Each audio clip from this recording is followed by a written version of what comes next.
can't withdraw from an empty relationship the same way you can't withdraw from an empty bank account, which is why value first is modern marketing principle number 2, and you need to get it implemented in your business right away. I'm Todd G from the Growth Suite, where we teach business owners how to use modern marketing to get ahead of their competition and build an unbeatable brand. Today we're talking about modern marketing principle number 2, value first. To check out all 5 principles, head over to thegrowthsuite.com/modernmarketing and make sure you're subscribed for future resources and videos. In this video, you're going to get core concepts and strategies to implement value first into your business today, along with common mistakes we see all the time and how you can take those bad examples and flip them into very successful, high-performing value first marketing and sales messages for your business. All right, so let's get into it. Think about this. What's one of the first things that we are taught as little kids and then conditioned on through our whole lives? Never take candy from strangers, right? It's basically a cliche at this point. Everyone knows it, everyone says it, but yet for some reason when we become adults and we get into business, we try to become the stranger who's trying to give candy away to people who don't want it, right? We've been trained from birth not to accept those things. So we need to play into that, and that just shows the importance of creating and building relationships. And value first approach to your business and marketing is what creates those deeper relationships. And when you have a strong relationship with someone and they know, like, and trust you, it creates a very strong preference for them to buy from you versus your competition. And when you develop a strong enough relationship and reputation, aka brand, in the marketplace, people won't even go to your competition. They will already know you as the person that when they have a problem or need a solution that you have to offer, they come right to you. So that's why value first is so important. And like I said in the intro, you can't withdraw from an empty relationship the same way you can't withdraw from an empty bank account. So how do we add equity into the relationship? Well, that's by adding value. And the way we do that is through content, videos like this, just being able to put quality stuff out to our market so that we can, number one, demonstrate our expertise, which is awesome. And we'll talk about that in the next video on the next modern marketing principle, which is being education-based. But by adding equity into the relationship, you're creating an opportunity for you to then have an ask or go for a sale or present an opportunity to do business where you're not pitching to a stranger and you're not asking someone you just met for a huge favor, but you're actually asking someone or talking with someone who knows, likes, and trusts you. They believe in what you have, they believe in what you say, and they're comfortable with having you ask them for something, and they're open to it. I've mentioned this in other videos. Dean Jackson talks about the idea of cheese and whiskers, that when a mouse sees whiskers, it sees a threat and it runs away.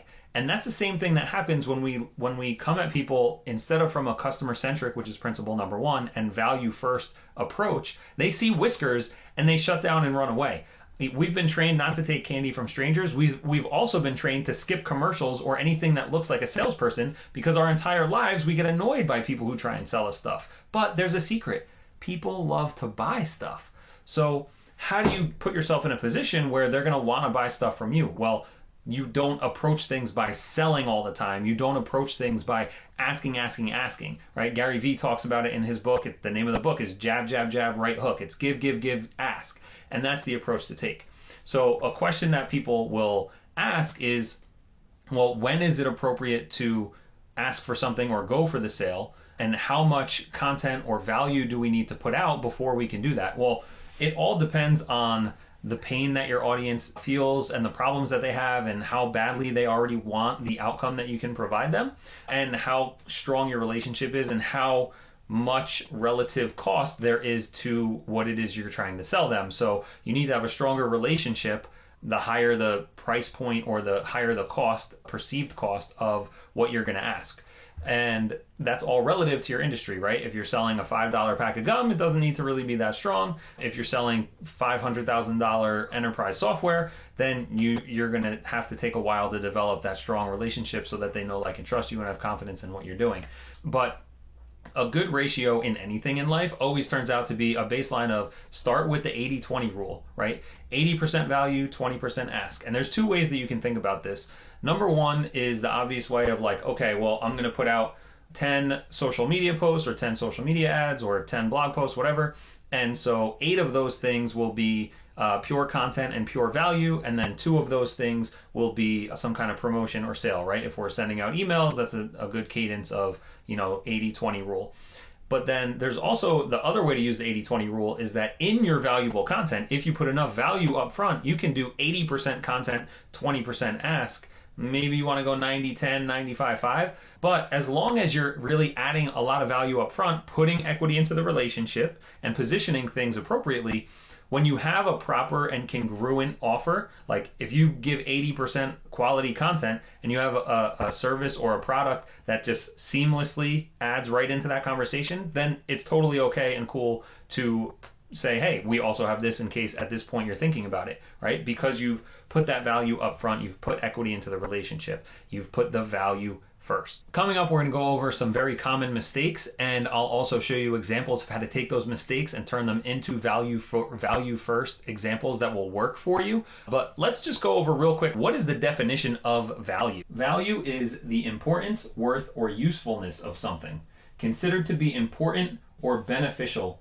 And the most important part about this is by the person receiving it. So it's not you sending something and saying this is valuable because I know the worth of it. It's that the person receiving it understands and perceives the value of what's being presented. Another very important concept that I want you to take away before we get into the examples and mistakes here is the concept of INI, or the reciprocity of life. I learned this from my mentor, Jim Fortin. You can check him out at jimfortin.com. He's got a ton of podcast episodes on this to go deeper, but it's basically the idea of giving with an open heart, right? It's kind of like what goes around comes around, but INI is really about giving with an open heart and just trusting and knowing that when you do that, it flows energy out, and that positive energy will return back to you in some way, shape, or form. And so when you lead value first and you put value out into the marketplace with an open heart, not expecting like there's a quid pro quo of I'm giving you this so you're giving me that, but it's actually just I'm adding value into the universe and I'm helping create expansion out here. And I know that by helping create expansion, I will in return expand myself. So that concept of INI is also super important, and no one really talks about it. There's also the other side of reciprocity, which you'll learn from Robert Cialdini in his books on persuasion and influence.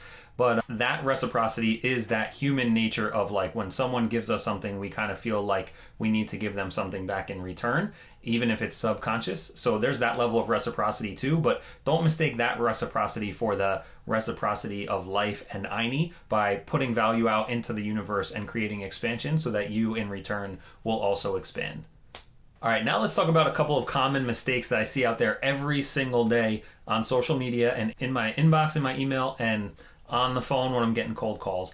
And it's the idea that a lot of people think that they're putting value first when they're reaching out to people.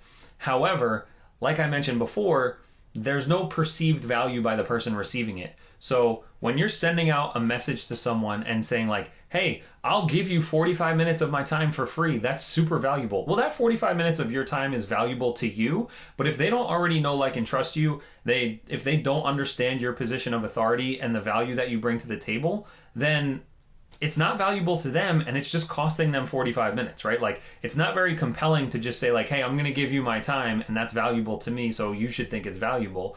But knowing that you still need to build a relationship first and position yourself so that they perceive value from the giving of your time, or that like your product is so awesome. And this goes back to modern marketing principle number 1, customer centricity, where like if you're just talking about how awesome your product is, it's like, yeah, you live and breathe your product. Like, you invented your product, you created it, you developed these services, you love your company and your brand and your products and services, whatever. Like, you think that's super cool because you live and breathe it. But the person on the other end, the receiving people, especially if they're newer into your world or complete strangers, hopefully not, but those people don't value the things the same as you do because they're not in the same position as you are. So you have to remember the customer-centric approach. Put yourself in their shoes, and what do they see as valuable? Like, what's already on their Amazon wish list that they didn't buy yet? Or what are they thinking about that they need, that they want, right? Give them things that they already want and need and are thinking about.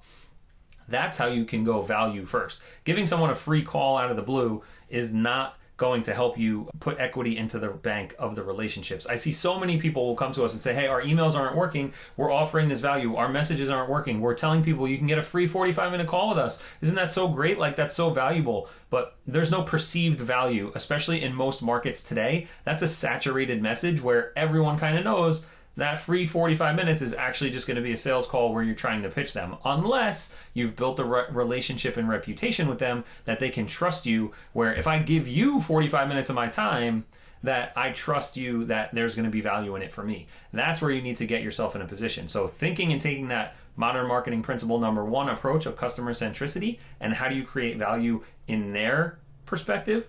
And then in the next video that we'll talk about education-based, how do we position you as the authority and educate them to actually understand the value that you're bringing to the table here. So by creating content and creating offers that are customer-centric and education-based, you will be putting value first. And you can build that relationship with all these touches that are value first as opposed to just asking for things. And I want to show you how we can flip that in a second. But that's how you can create the relationship and reputation and position yourself to actually get yeses when you ask for something. All right, let's check out an example, and we'll check out a bad example and how do we flip that into a good value first approach that you can use today. So as we record this, it's January, but this goes for any time of year. Right now, stereotypical thing is like the, hey, new year, let me touch base, I'm circling back after the holidays type of thing or whatever, right? So this first example is, hey, happy new year, wanted to check in, how were the holidays? Let me know if you're ready to continue the conversation, right? Like you're basically like, hey, are you ready for me to sell you something? There's no value in that first. The value first example is, let's flip that around and say, hey, happy new year. I know a lot of people in this industry are thinking about this relevant topic. And so we put together a quick list. Now this is where you can create quality value content. If it's a blog post, a video, a free guide, a free training, whatever it is, or even if you just curate that, if you see an article or a video somewhere that's relevant, you can use someone else's content also to add equity into your relationships if you're not creating all the content yourself. But by going value first, like, hey, I know in your industry, people are interested in this topic right now. So it's practical, it's relevant, it's timely. And here's a link if you want help with that, or let me know if you want the link, whatever. But you're giving them value up front, and that's how you can pick up conversations, and that's how you can follow up with people in a value first way. That's not just like one, boring and going to get ignored, or two, sounding too salesy, right? So this is a good example of how do you take a common mistake and bad example, how can we flip that around and put it into a value first approach. If you want to dive deeper into the modern marketing principles, make sure you go to thegrowthsuite.com/modern marketing to get the full series on all 5 principles and some actionable resources that you can get when you subscribe. Thegrowthsuite.com/modern marketing to keep up with this series and to learn how you can get ahead of your competition and build an unbeatable brand.